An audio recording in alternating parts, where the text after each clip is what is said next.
Hi there, as promised, here is another video of my Coleus painting, and I just wanted to say, if you like these videos, please don't forget to subscribe to my channel. So in here I'm showing you the normal speed, and then also the faster, so it's quite a bit, so twice the normal speed, or a bit more.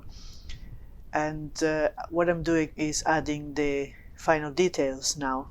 So I am going over the shadow areas, and in this bit here I'm just going over the part of the leaf that is underneath another leaf. So I need to add shadow in that area to show that the leaf is underneath. And I'm basically using the dry brush technique, so very little paint and a very small brush. This brush is one of the Winsor & Newton Series 7, and it's number 00. And I have other brushes a bit smaller, but I don't really like to work with them, so I'm using this one. And I'm just adding the different colors, so just going over the fuchsia color, the darker color, and the green. And with very small strokes and almost like a cross-hatching motion, I'm just going over all the different parts and strengthening the shadow areas, and maybe where it's a bit too light, I just go over it again.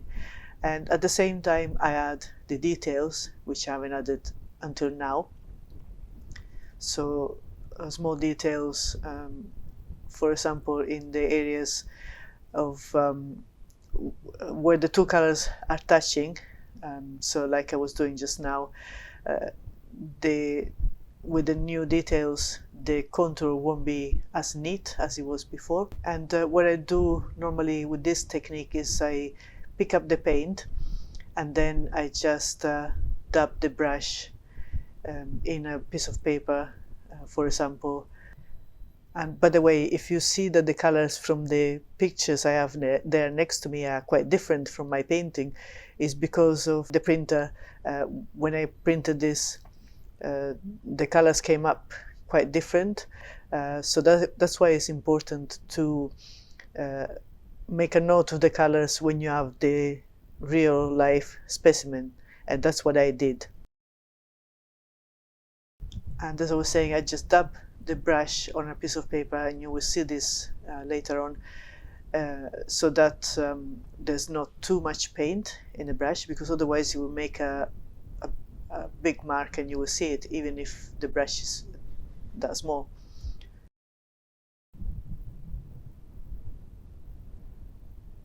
I also use a magnifier very often, because the details are so small sometimes, and the leaf it's big, but it's not too big.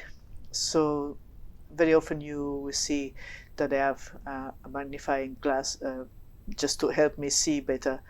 And this is the paper, and you can see the little strokes that I do to clean the brush from the excess paint.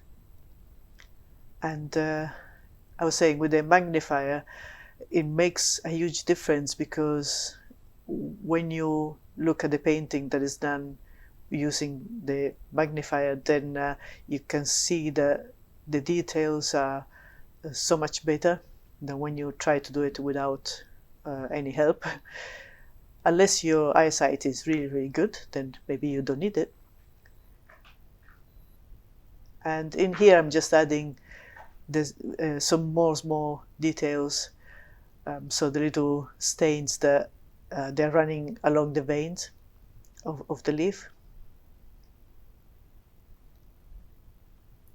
And there are some more stains going towards the mid vein or over the pink side as well, which I add afterwards.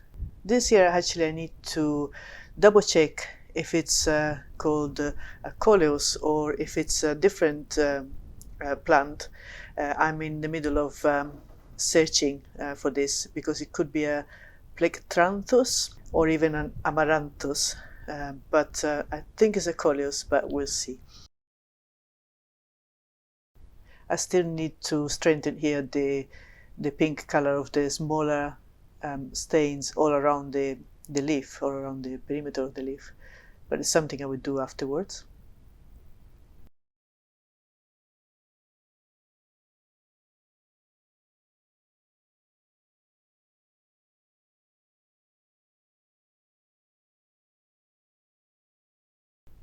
And I'm just going over the green as well, again just to strengthen the color and make sure you can see the dark and shadow and give more form to the leaf. The important thing when you painting with watercolor is to give form, and to do that you need the dark and light, you need the shadows and the light, the highlights.